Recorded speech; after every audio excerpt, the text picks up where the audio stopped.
Hello and welcome to the 31st episode of the Commander Quest podcast, where today we are going to be having our Jumpstart set review. I'm going to be doing this in multiple parts, and there will be time blocks in the description of what parts are when. But to start off, I'm going to explain how Jumpstart works and how I think it's going to be as a format. For step 2, I am going to be talking about the new cards. There are only 37, so I will at least briefly touch on all of them. Step 3, I'm going to talk about reprints. Only the very most expensive reprints, but I will still talk about them. And for step 4, I'm going to briefly touch on all the different themes and say what rarity they are. So let's get started on step 1. So first of all, it has been fully released at the time of recording. I believe it was fully released on the 20th or the 19th, maybe the 18th even. No, I think it was the 19th. It will be released on July 17th, so that's a very far in the future. That is because of COVID-19 delays. The time of release did get changed. There will be 20 card packs, and so these packs are predetermined what will be in them. There are 121 different packs you could get, and it's going to be exactly the same of one of those 121 cards. So they're probably, if you buy them individually, going to be maybe $5 to $7. If you don't buy them individually, it's $100 for 24. I found a pre-order price for that, so that comes out to be roughly $4.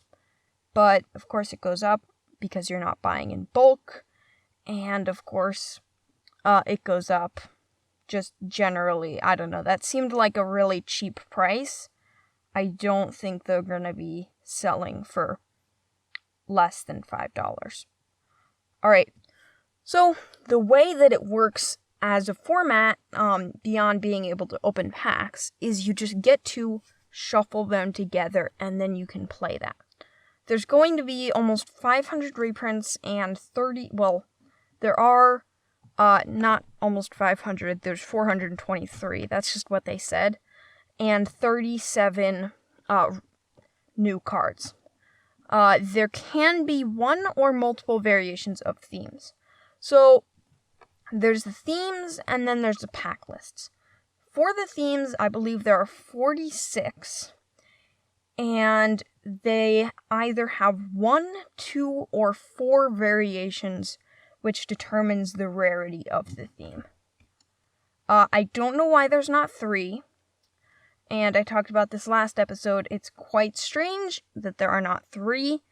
I actually wasn't sure if there weren't 3 last episode, but for some reason there's not, but I guess that's just how they designed it. So lands are included, and I'm 90% sure you're not supposed to make any changes to the decks. I mean, that's what it said in the releases, but it does seem quite strange, because usually there's only 5 to 7 lands per pack, which in a 40-card deck seems incredibly low. It just seems like, best case scenario, we're working with 14 lands. It seems quite strange. But maybe I'm just confused. So 1 in 3 boosters includes an extra rare. So that's what they said in the release, but how it really works is some boosters, I think it's evenly split between these 3 options. Some boosters have 1 rare, some boosters have a mythic, and some boosters have 2 rares. It can be any of those 3 things. I think it's evenly split, considering 1 in 3 boosters includes an extra rare, but it's hard to say for sure. It will be on Arena, but it is expected to work differently. So, just to recap, 20 card packs with lands. There will be 121 variations of the packs. No foils. There are no foils in this. I do think that would have been a fun way to make it so there was variation in the packs. Maybe a random card is a foil or something like that. Plus, being able to foil things is really nice. You get to shuffle them together and then play in, I'm sure, a tournament structure similar to a draft. So I think this is going to be incredibly fun to draft, as you don't really have control, which is very, very different from other formats. Now, I think it's going to be a lot more luck-based, which kind of sucks, but I do think it's going to be a very new way to play Magic. It's going to be unique from how we usually do it. And it might give you a head start on whatever deck you might want to build around that theme. Now, I don't think that's really accurate. You might get 1 or 2, maybe even 3 cards you're going to use, but it's not going to be any type of head start on your deck. I don't think that's going to be that big of an impact. So, it's kind of all I have to say for how it works and how I think it's going to impact it. Let's get into the new cards. So, there are 37 new cards. Some of them are good, some of them are bad. Most of them are at least somewhat relevant. So, let's just go from the top. Blessed Sanctuary, 3 white for an enchantment. Prevent all non-combat damage that would be dealt to you and creatures you control. Whenever a non-token creature enters the battlefield under your control, create a 2/2 white unicorn creature token. So, this is interesting. You could put it in a flicker deck just to get extra value on ETB, any type of recursion deck, bounce deck, something like that. That could work fairly well and create tons of tokens. You could put it somewhere that likes to wrath, for example, a Fire Song and Sunspeaker deck to take advantage of preventing all non-combat damage that would be dealt to you and creatures you control. Or you could put it in a deck that just loves to cast a ton of creatures, similar to Animar, but not in white, so I guess it would be God Eternal Oketra would work very well in order to get a lot of creatures. Those two things I don't see going well together, and the unicorn bit is mostly irrelevant, but individually those things can still be quite useful in many decks. Next is Brightmare, 2 and a white for a 2/3 unicorn. When it enters the battlefield, tapped up to 1 target creature. You gain life equal to that creature's power. Yeah, that's pretty bad. Emil the Blessed, 2 white for a 4/4 legendary creature unicorn. So this can be your commander. 3, exile another target creature you control, then return it to the battlefield under its owner's control. So the first thing you think is infinite combos, and there are many infinite combos that go with this. Less than you would think, but they definitely exist. Of course, if you go out of colors and include blue, it becomes so many infinite combos. But if you're just in white, there's a couple. I'm not going to go over them, so that's fine. But second ability, I never actually talked about what you could use it for other than infinite combos. You can also just use it as value. I mean, you can use it to blink your creatures over and over and over again and get really good value from it. There's a lot of good ETBs in white because white loves flickering things. This can be a very good way to take advantage of it. Plus, it has green in it because of its second ability. Whenever another creature enters the battlefield under your control, you may pay green, hybrid green-white. If you do, put a +1/+1 counter on it. If it's a unicorn, put 2 +1/+1 counters on it instead. Green-white can be played with either green or white.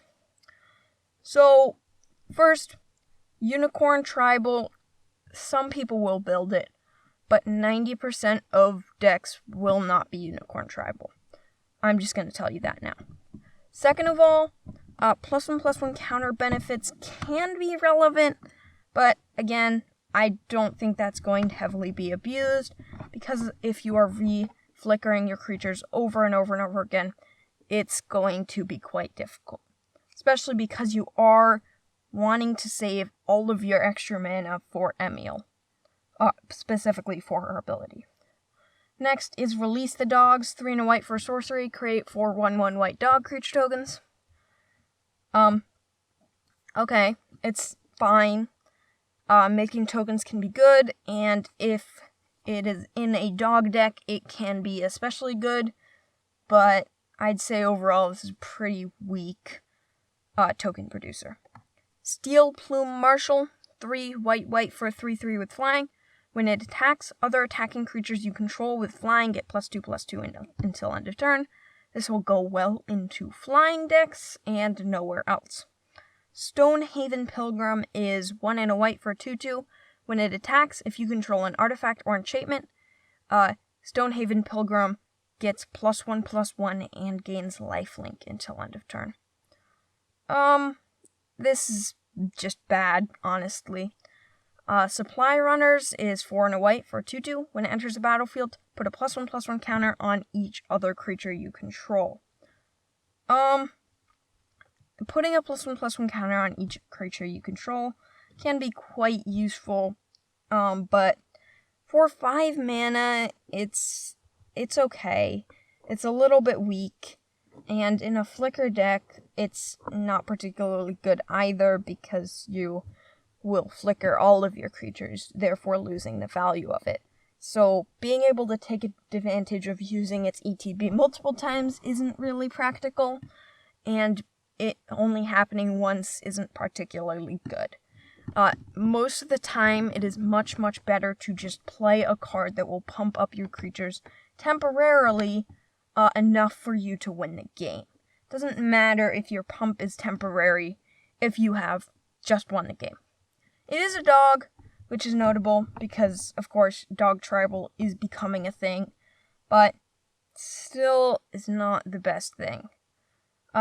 Especially because +1/+1 counters aren't really relevant with dogs. Next is Trusty Retriever, 3 and a white for 2/3. When it enters the battlefield, choose one. Put a +1/+1 counter on Trusty Retriever, or return target artifact or enchantment card from your graveyard to your hand. I don't care how playable this is, it's cute. You got a nice little doggy getting your sword. I think that's a sword. Getting your sword for you. It is cute, and I will always be returning the artifact from my graveyard to my hand. Don't care about its playability. Archaeo Mender is 2 and a blue for a 2/3. When it enters the battlefield, return target artifact card from your graveyard to your hand. That's fine.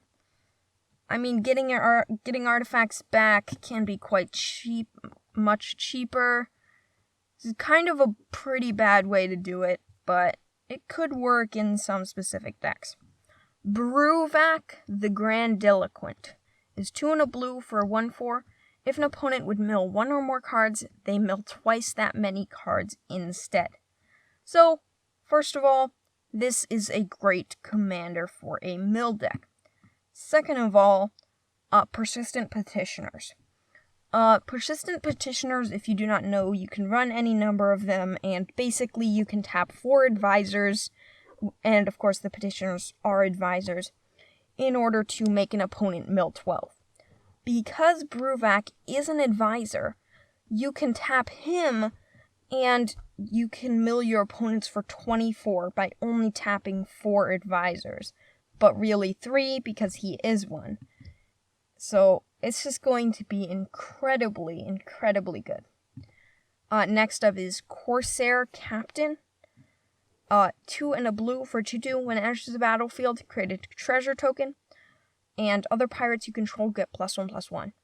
This set does have some support for Pirate Tribal, but it's not too much. It does have a Pirate Tribal theme, but as I said a second ago, there really is only one new card to actually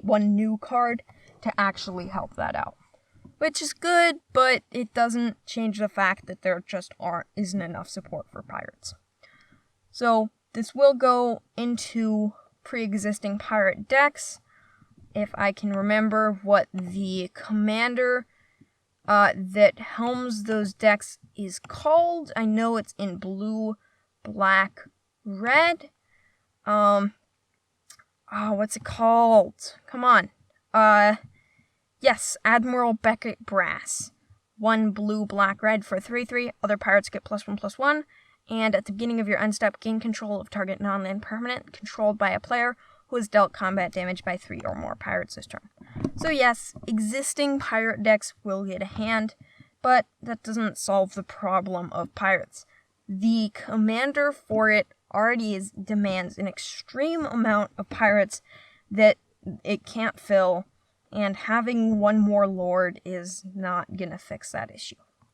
Next is Inea's the Gale Force. 3 blue for 4/4 with flying. Attacking creatures with flying get +1/+1 until end of turn. For 2 white-blue. So it's blue and white. So, first of all, this can be a very effective flying commander. They have been printing a lot of those recently. The second part is whenever 3 or more creatures you control with flying attack, each player gains control of a non-land permanent of your choice controlled by the player to their right. So there has in the past and continues to be a significant amount of support for flying tribal decks. This just helps it along. If you remember, I just read a card that supports flying creatures, Steel Plume Marshal, a minute ago. They're just deciding to put even more support with flying, which makes sense. I mean, it is a very supported theme, but it could have a helping hand, as it really isn't played that much. Next is Ormos, Archive Keeper. 4 blue for a 5/5 with flying. If you were to draw a card while your library has no cards in it, instead put 5 +1/+1 counters on Ormos, Archive Keeper. And it has 1 blue. Discard 3 cards with different names. Draw 5 cards.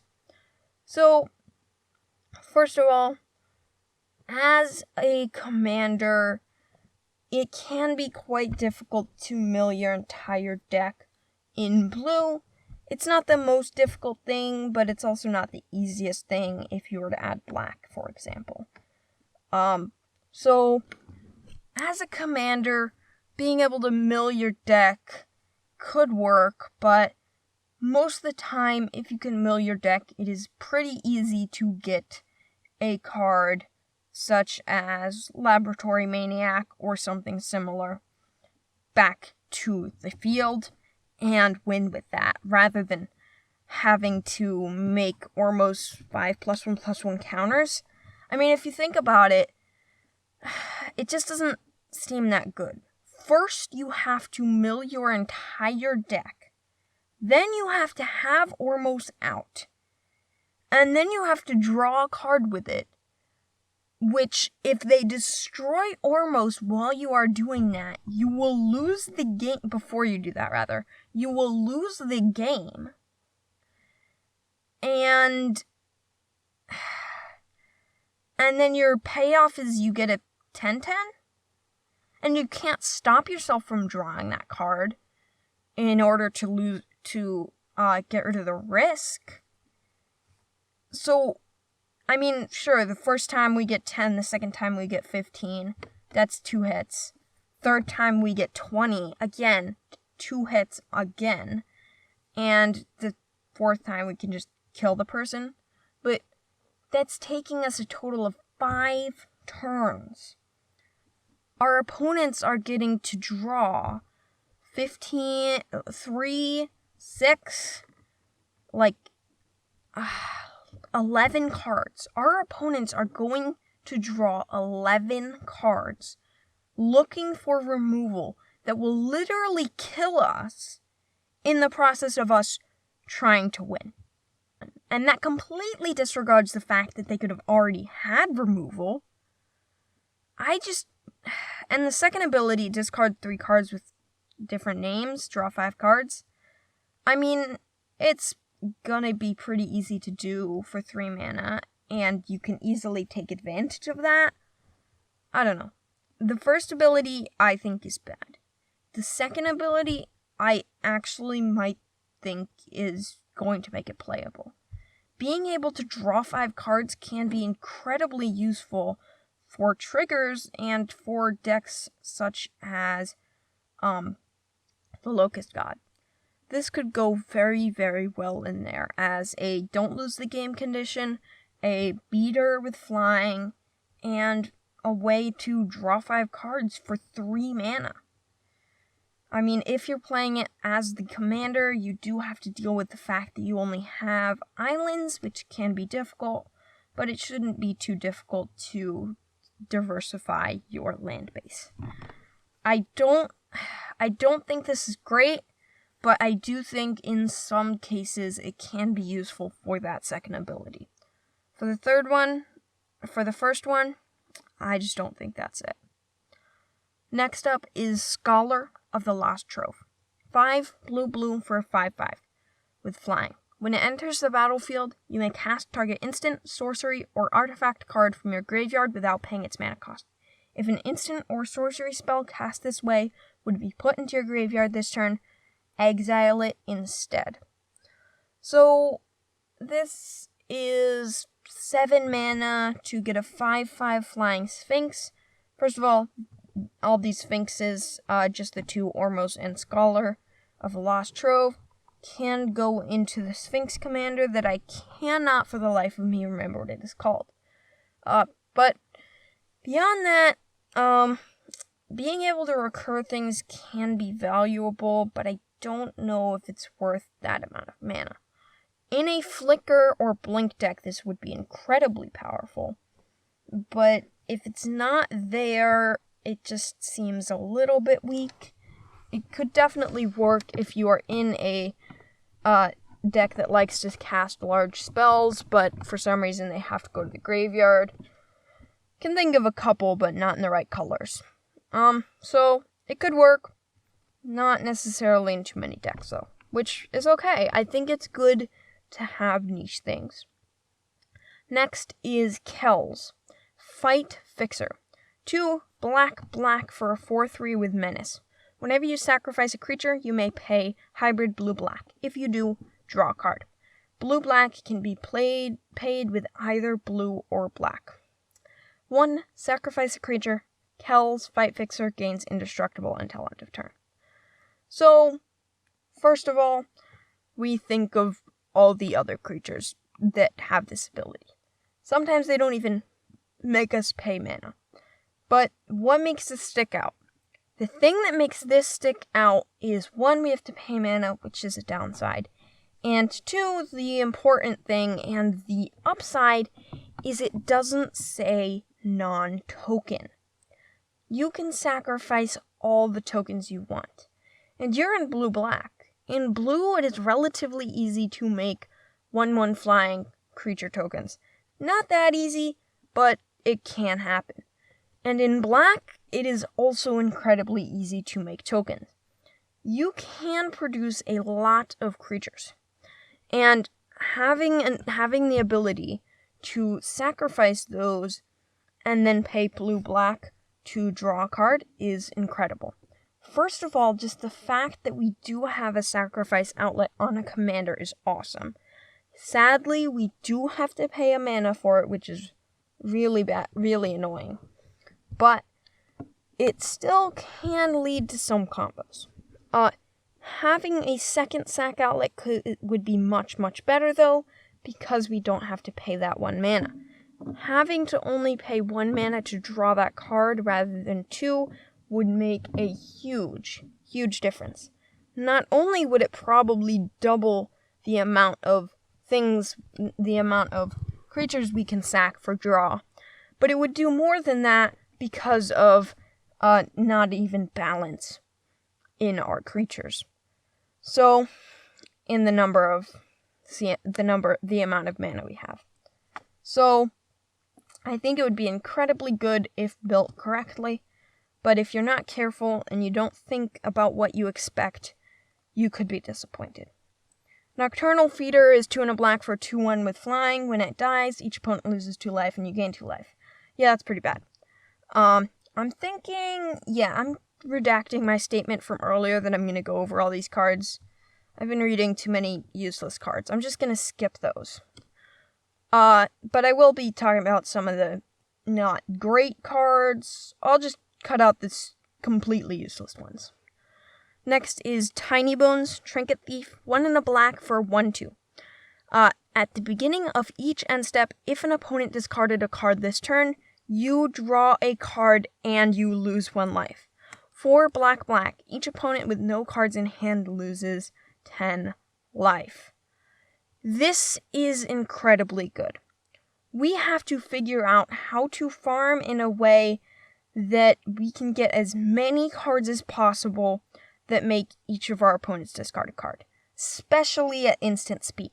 If we have multiple cards that get our opponents to all discard cards, then we can draw 3 cards. With 3 cards, we are fairly likely to draw another effect that does that. Plus we have 4, plus we'll have more because we're drawing each turn and we have other draw effects. Just the fact that we can cast these and then get more. Like, we're just completely destroying our opponent's hands. And yes, if our opponents do run out of cards, we don't get that advantage anymore, but what's that? Who cares? That means we're gonna win. If one opponent, well, probably have to be at least 2. But if our opponents have none or close to no cards in hand, then we have a really, really strong advantage in the game. I mean, first of all, we can use that ability for 4 black to make each opponent with no cards in hand lose 10 life to win ourselves the game quite quickly. And we can also just sit back and relax. I mean, stockpile our cards until they do get cards in hand, and then we'll just destroy it again. It's incredibly good. I might build it. Nah, I don't think I will. I like it, but I don't think I'm gonna build it. It's a little straightforward for me. I like quite strange decks. Alright, Witch of the Moors. 3 black for 4/4 with Death Touch. At the beginning of your end step, if you gained life this turn, each opponent sacrifices a creature, and you return up to 1 target creature card from your graveyard to your hand. Alright, so there's a lot of different aspects to this, but the first thing I'm going to talk about is indirectly related. Well, sort of related to this, but also other things. I really like the fact that between Jumpstart and between Core Set 2021, there has been synergy. The themes that they are trying to support, they have done in both of these sets. Now, there has been some exceptions, and it's not a perfect rule, but the fact that they are going across these 2 sets and making it so that they really, really can support these themes is incredible. Second of all, yes, this does support life gain, but it's quite strange a benefit. First, I do think this would go best in Soul Sisters. Being able to return a creature card from my graveyard to my hand in a white-black Soul Sisters deck would work incredibly well. That, I'd say, is probably the only life gain deck it would actually fit in. Other than that, it's good. Like, making our opponent sack a creature is incredibly powerful, and getting a creature back is also quite good. It is very powerful, and there's no denying that. But it's not powerful in a synergistic way. So, I don't know. It's fine. It's good. It works, but it's just not a benefit that works in a life gain deck. Alright, next up is Chained Brew. 1 in a red for 4/3. It doesn't untap during your untap step. And 1, sack another creature, untap Chained Brew. Activate this ability only during your turn. Now, this is a combo piece. There aren't too many combos with it, and they're not particularly powerful with it. But if you have a Presence of God and an Earthcraft, or a Cryptolith Rite and a haste enabler instead of the Earthcraft, or something similar to that, then you get infinite 1/1s that are tapped. You can win with those either by waiting until your next turn, or using basically any effect on ETB. You could also use a Doubling Season and a haste enabler. With that, there's a lot of different ways to do it, but you can combo off with this relatively easily, and it will go fairly well in the same type of decks that Presence of God and Midnight Guard go. I don't think that combo is going to see much play, but I just thought it was notable. Immolating Gyre, 4 red for sorcery. Immolating Gyre deals X damage to each creature and planeswalker you don't control, where X is the number of instant and sorcery cards in your graveyard. I'm just going to say this now. I have not analyzed this card, but from my memory of analyzing things and from the discoveries I've made, I would not expect this to do much damage. I think you would be incredibly lucky for this to deal 4 damage. If you are milling, that is a completely different scenario, and if you have an incredibly high number of instants and sorceries, I'm talking more than 30, then that might also be a different scenario. But here's what I urge you to do. I urge you to think what time you are going to be wrathing. I would say probably around turn 7, but it can depend on your board state. Then I want you to count the number of instants and sorcery cards in your deck and organize them by CMC. So what you're going to do is you're going to take all the cards with CMC 5 or less. You know what? We're going to assume turn 7. CMC 6 or less, and take ones with CMC 7 and count them as 1/2. You are then going to count up that number. Assume if you have an incredibly high number of instants and sorceries in one converted mana cost slot, I'm talking more than 15, incredibly unlikely, almost never happens, then you might want to discount those beyond the number 15. So what you're going to do is you're going to plug in that number to a hypergeometric distribution calculator. I will put that in the description, that all your CMC 6 and below and CMC 7 counted as half. You're going to put that into the number of successes in populations. So we're just going to say 24, because I honestly have no idea. I'd say that's a pretty average scenario. Population size is going to be 99. Sample size, as I said, we are assuming this is turn 7. So we are talking 14 cards. And number of successes in sample, let's try 1. How likely are you to get 1 card? So I usually just try and run through the numbers. Okay, 1, we have a 98% chance, we're fine. 2, we have a 90% chance. 3, we have a 71% chance. And once we go up to 4, we have a 45% chance. As I said, you would be lucky to get 4. And if we want 5, say, that's a 22% chance. I just don't think it's very realistic for you to categorize this as a wrath. I guess I just did a card of the week, incidentally. So, I wasn't planning on doing one because it's a bonus episode, but I guess you guys get a bonus in the bonus episode. Alright, next up is Lightning Phoenix. 2 and a red for a 2/2 with flying and haste. Lightning Phoenix can't block. At the beginning of your end step, if an opponent was dealt 3 or more damage this turn, you may pay 2 and a red.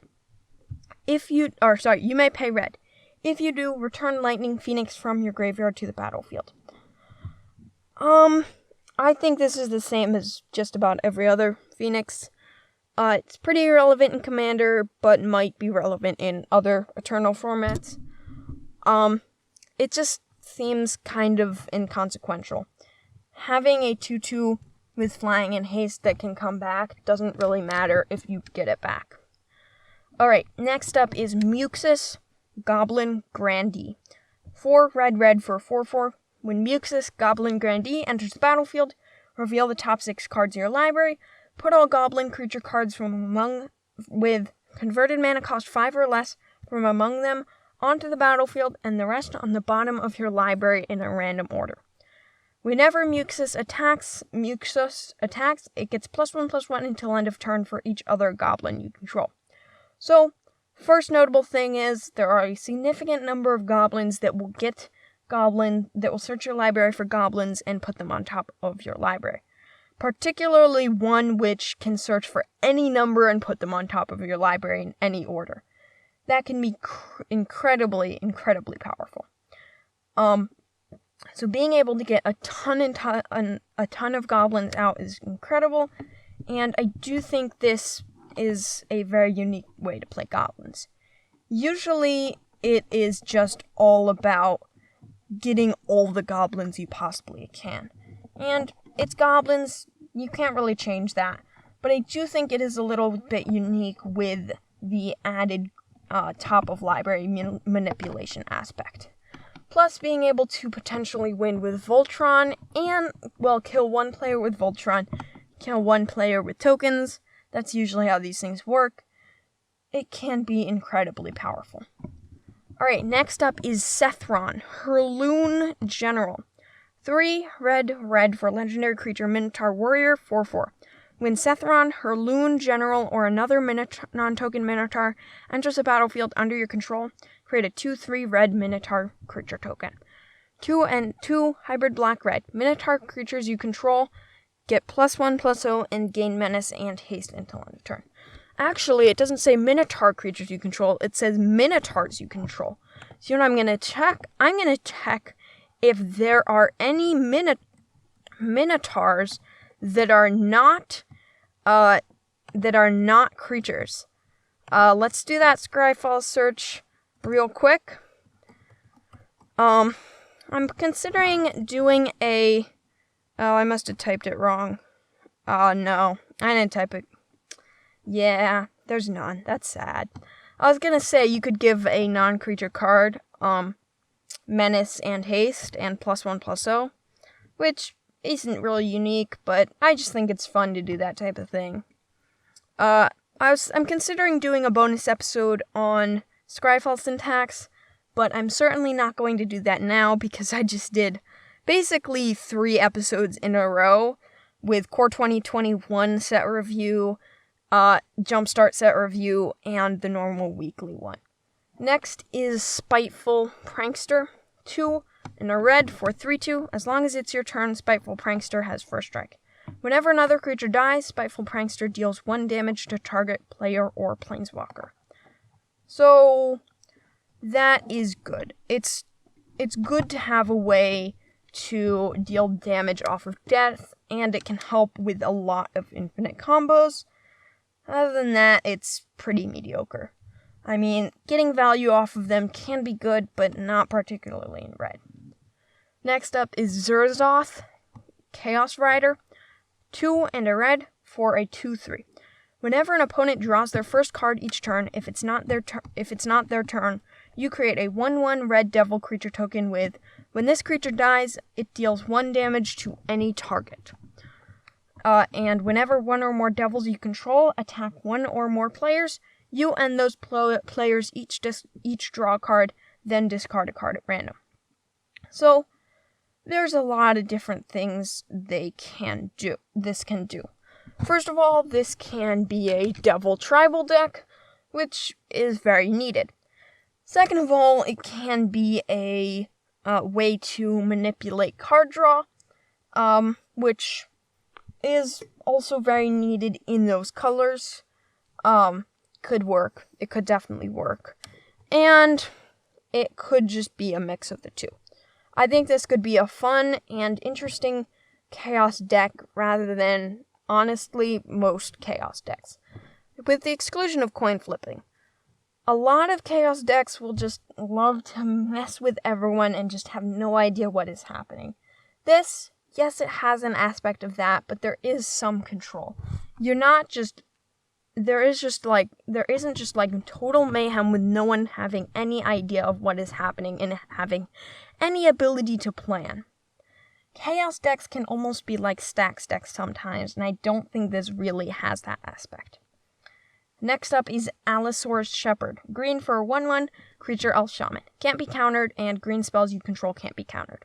4 green. Until end of turn, each elf creature you control has base power and toughness 5/5 and becomes a dinosaur in addition to its other types. This is a elf win con.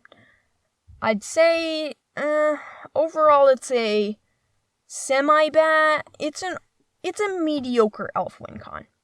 It's definitely not the best of win cons in elf decks. It's also definitely not the worst. I could see it being fitting into a deck, but it certainly might get cut. So, Allosaurus Shepherd can work, cannot. We'll see.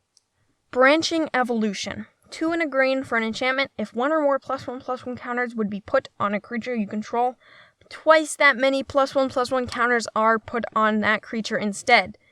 It is sort of like doubling season, except only for +1/+1 counters, but it doubles +1/+1 counters. That is incredibly useful in many, many decks. Next is Neith of the Dire Hunt. 2 green for a 3/3 legendary creature, human warrior. Whenever 1 or more creatures you control fight or become blocked, draw a card. And at the beginning of combat on your turn, you may play 2 hybrid red-green. If you do, double target creature's power until end of turn. That creature must be blocked this combat if able. This is the commander to the fight deck. This basically makes the archetype of a fight deck actually a thing. Without this, it's just fringe, and I don't think very many people really would build it. So, this is incredibly good. It will make it so that fight can actually become a viable deck. Well, I wouldn't say, is it viable? Maybe. I'm gonna go with maybe. Maybe viable. Towering Titan. 4 green for a 0/0. When it enters the battlefield with X +1/+1 counters on it, where X is the total toughness of other creatures you control. Sacrifice a creature with Defender. All creatures gain trample until end of turn.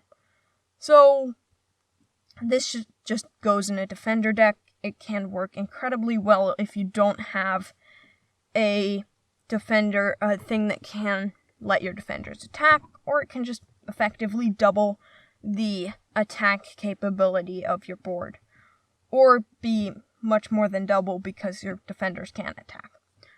Alright, so there's one last thing to touch on before we end the reprint segment of this set review.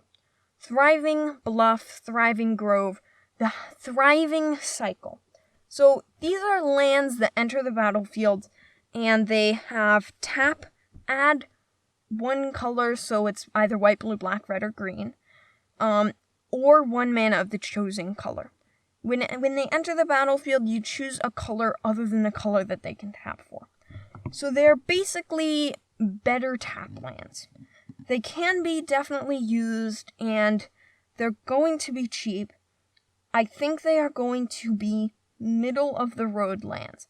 They're certainly not the best lands, and they're certainly not the worst lands, but the way that they are the way that they are written, they can fit in a lot of decks with minimal overlap, without infringing on color identity too much, and they are just well designed. If you are in a 3 or 4 color deck, you get to choose which other color you want.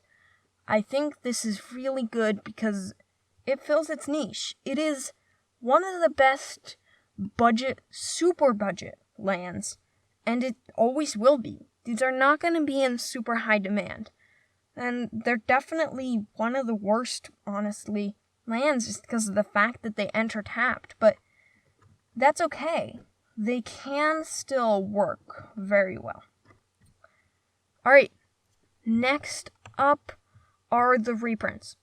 Not going to touch too much on these. It's the same story as all these. I'm just going to read, literally 7 cards, because once we get to 8 cards. Once we get to 8 cards, all the notable reprints are done.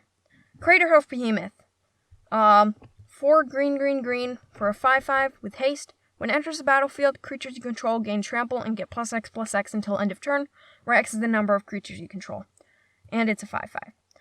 I'm sure that I didn't need to read that for you. I'm sure that you have had the wonderful experience of being destroyed by Craterhoof Behemoth. I don't know why I said wonderful so ironically, because it's not that bad. I mean, they earned it by creating so many creatures. But yes, Craterhoof Behemoth is getting reprinted. That is huge because it used to be so expensive. Next is Oracle of Moldiah, 3 and a green for a 2/2. You may play an additional land on each of your turns, play with the top card of your library revealed, and you may play land cards from the top of your library. That is incredibly good.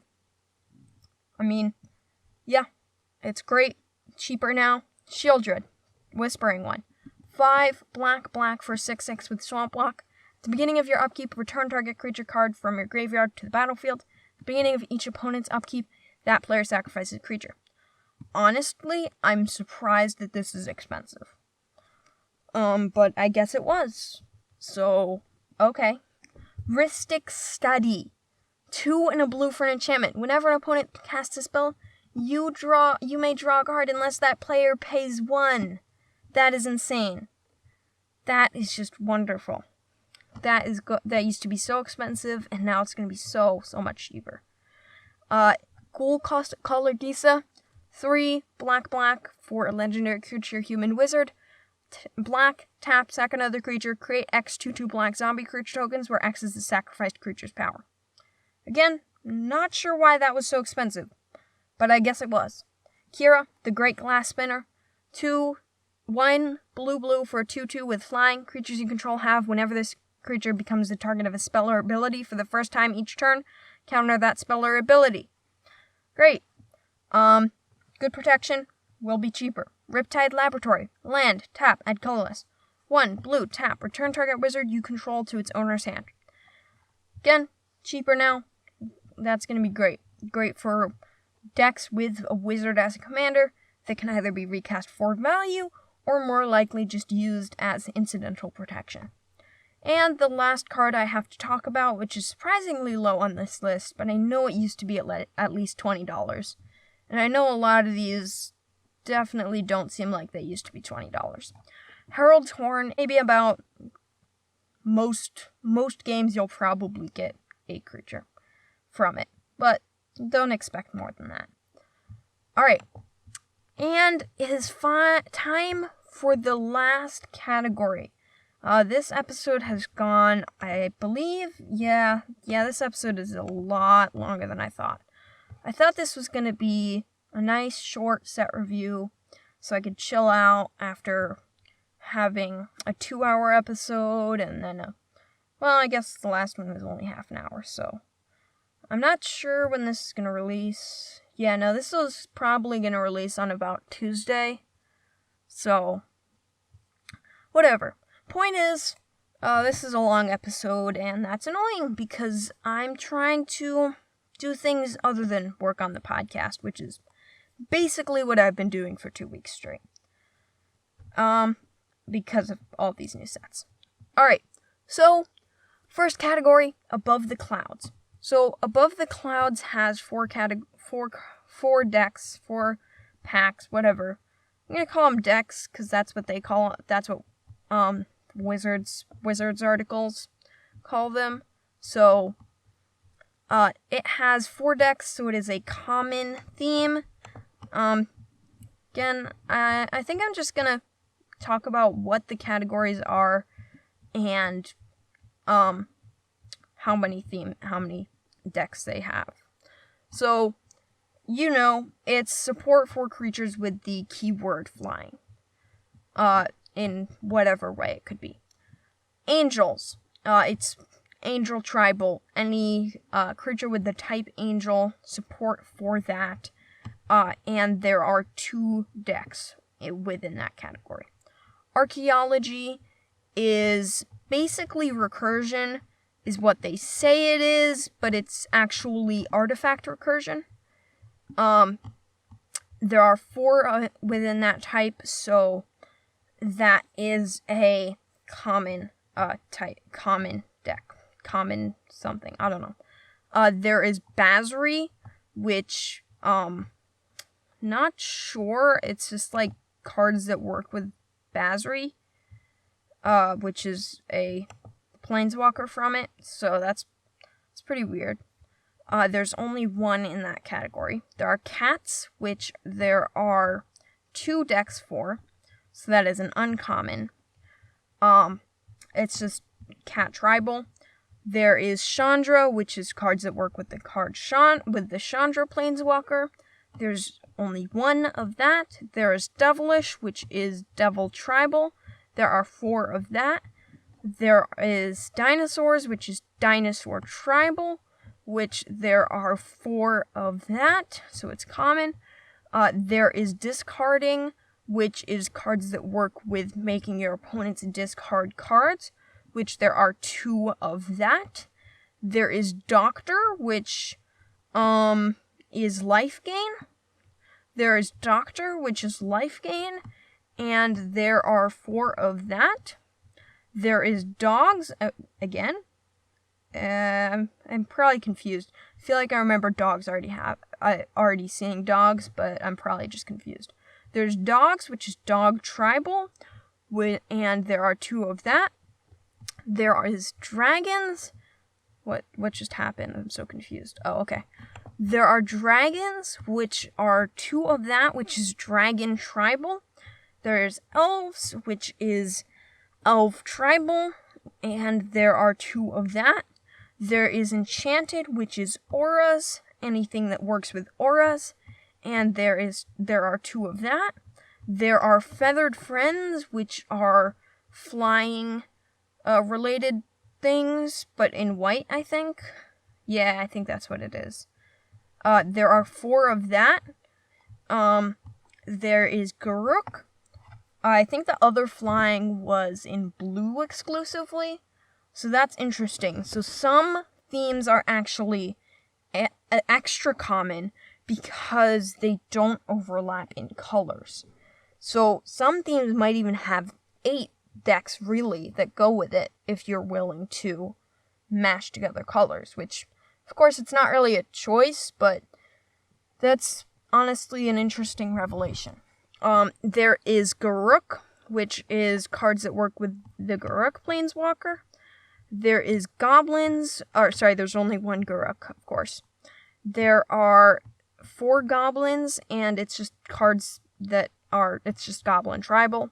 There's Heavily Armored, which is +1/+1 counters, and there are 4 of those. There's Lands, which is just cards that work with having lands. So there's ways to get extra lands, and there's triggers off of lands. And there are 2 of those. There is Legion, which makes me think of Boros, but is mono white.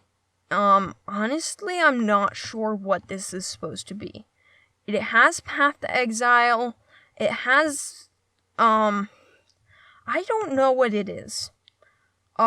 It just seems like a bad white deck, because it has some pump, team effects, but it doesn't really have token production. I don't know what Legion is supposed to be, but there are 4 of them. So I think the idea is you make a ton of tokens and then you pump them up and attack with them, but that's kind of strange. Okay, there's lightning, which is just burn, and there are 2 of those. There's Liliana, works with Liliana Planeswalker, and there's 1 of that. There's minions, which I guess is just mono black death, which there are 4 of that. There is Minotaurs, which is Minotaur Tribal, and there are 2 of that. There is Phyrexian, which is Phyrexian, like, thematically, not mechanically. I guess there's not really too much mechanical synergies, so okay. There is Pirates, which is cards that work with pirates. Pirate Tribal, and there are 2 of that. There's +1, which is +1/+1 counters in green this time rather than white. So again, we have an overlapping theme, just in different colors. My guess is that there is a specific breakdown of how exactly they are supposed to make the decks, what colors they're supposed to be, in order to make sure that they all go together well. There are 4 +1/+1 counter +1 decks. There is Predatory, which is fighting. Yeah, there's Predatory, which is fighting. Yeah, there are 4 of those. There's Rainbow, which is 5 color, and there's only 1 of those. And apparently and apparently the fixing is completely terrible. So that sucks. And I guess the cards in it are okay. You get a Maelstrom Archangel, but it's not the best. There's Reanimated, which is Reanimate, and there are 4 of those. There's Rogues, which is Rogue Tribal, and there are 2 of those. There is Seismic, which is just burn, sort of? No. I don't know what it is. It seems like just a thematic decision. It's sort of burn, and then it's also random elementals that just say Seismic, or just have some relation to volcanoes. So I'm thinking this is just mechanical. This is just thematic, not mechanical. And also there's only 1, but this isn't a particularly powerful pack, so I'm not sure why. Seismic is weird, but whatever. Smashing, which is I don't know what smashing is. It's red. It's got Fling and Shock and some random bad creatures. I think it's burn. Everything here seems like burn. Not gonna lie. I'm not sure. There are 4 smashing decks. There's spellcasting. Whoever made these lists made a lot of mistakes. For one thing, they must have misspelled a lot of things, because most of these cards are not properly categorized and are not displaying the card image. Second of all, they inconsistently spelled the theme names. I don't know what happened here, but someone has to proofread this. So this is just ways to take advantage of casting instants and sorcery spells. And there are 4 of these. There is Spirits, which is Spirit Tribal, and there are 2 of these. There is Spooky, which is Death again, and there are 4 of these.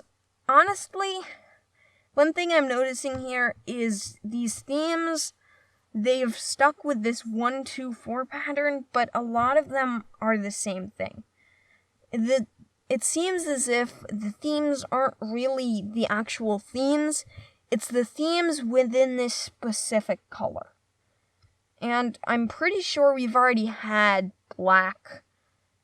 It just seems like they're pulling at strings. It seems like they're making these weird connections that aren't really there. They're not really the best. They're not really these themes. They're something else. So I'm not sure how I feel about that. There's Teferi, which is cards that work with Teferi Planeswalker. I don't love the Planeswalker theme decks. It's sort of like when they make Planeswalker decks. Like, it's not really a theme.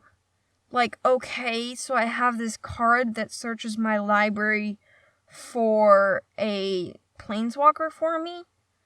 Okay, that's good, I guess, when the Planeswalkers are good, which, remember I was saying they misspelled all the cards, and I can't select over them to see what they are?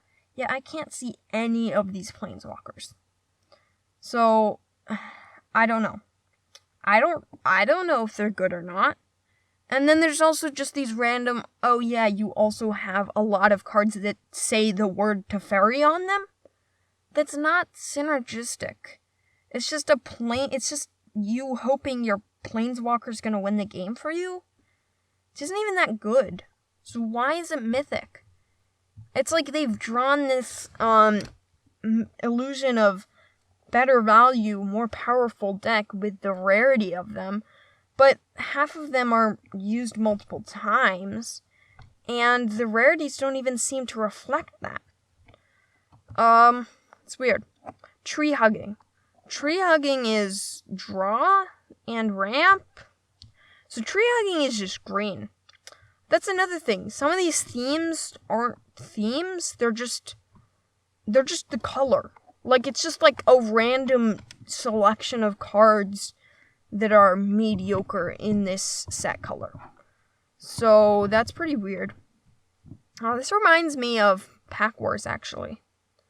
This is totally like Pack Wars. Wow, how did I not realize this before? Yes. Okay, I don't know what Tree Hugging is. It's got draw, it's got ramp, it's got random creatures.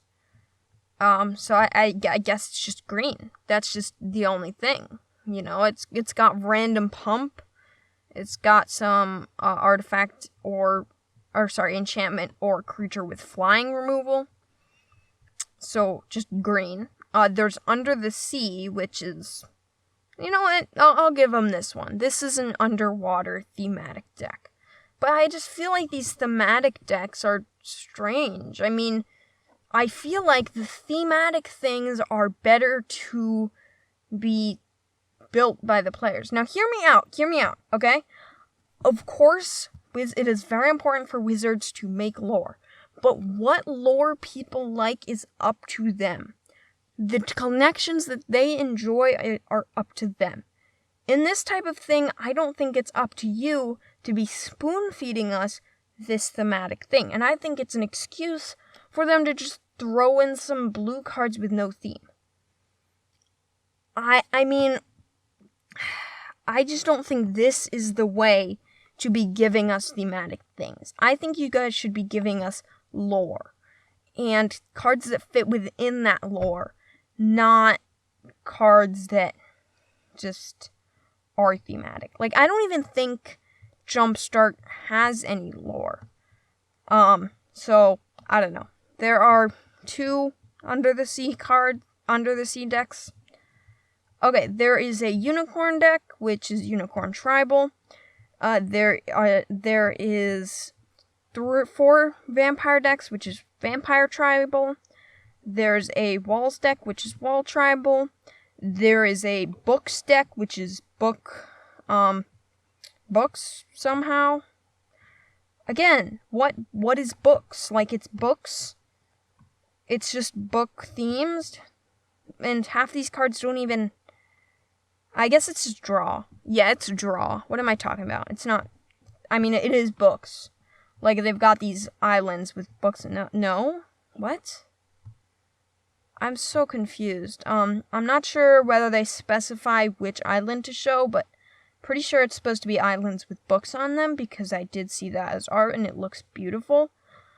It's probably my new favorite land, actually. The islands with books on them from Jumpstart. But beyond that, it's got some weird book theme, and also it's got draw. So as draw, that's great, except for the fact that we're just drawing. We don't have really any way to take advantage of our draw other than Ormos, which is not really a great way. Or, I mean, you know what? I'll give them this. Because it is a half deck, you can hope that you will get something on the other half. And then, there's four real red ones.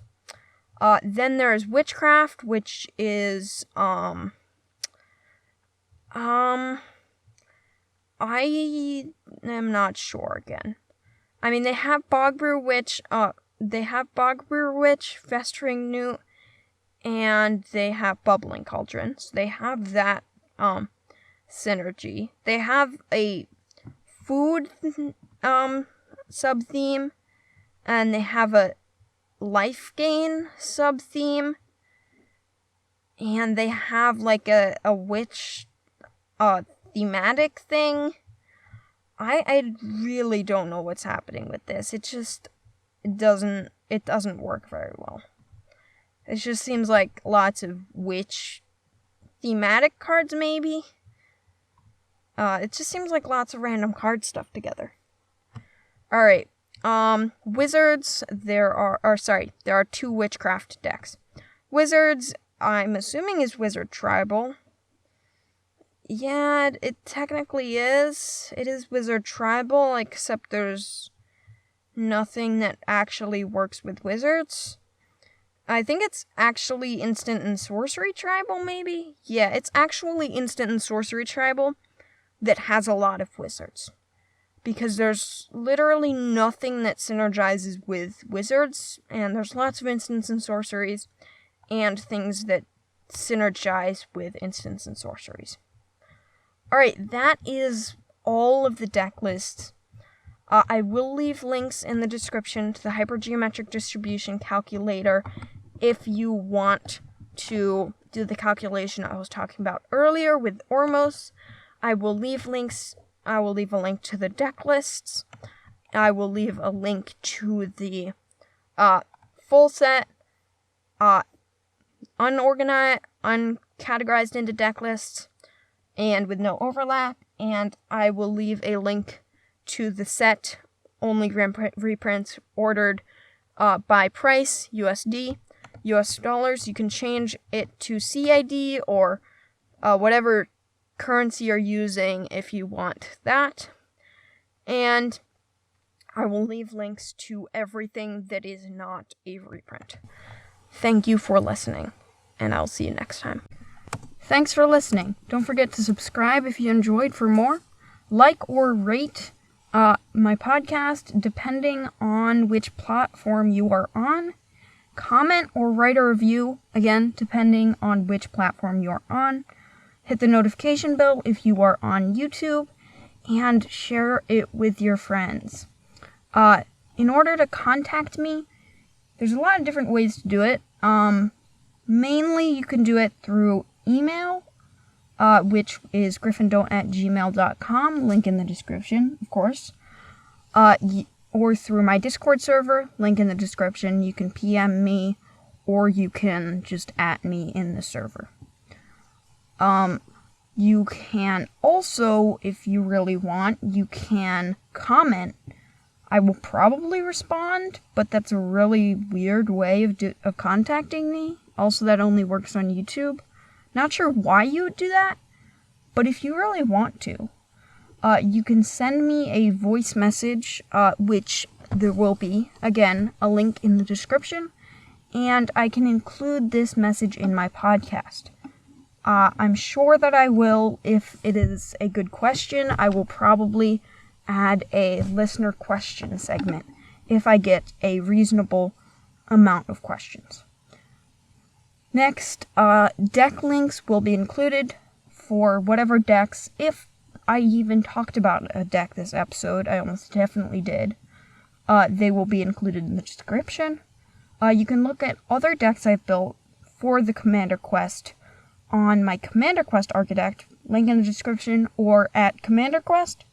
You can look at decks I built for other reasons on my personal Architect, jank_garbage. I did change my name, so old links might not be relevant, might not work anymore, but it should still work with the one in the description. You can view this podcast on either YouTube or most podcast platforms, whichever you prefer.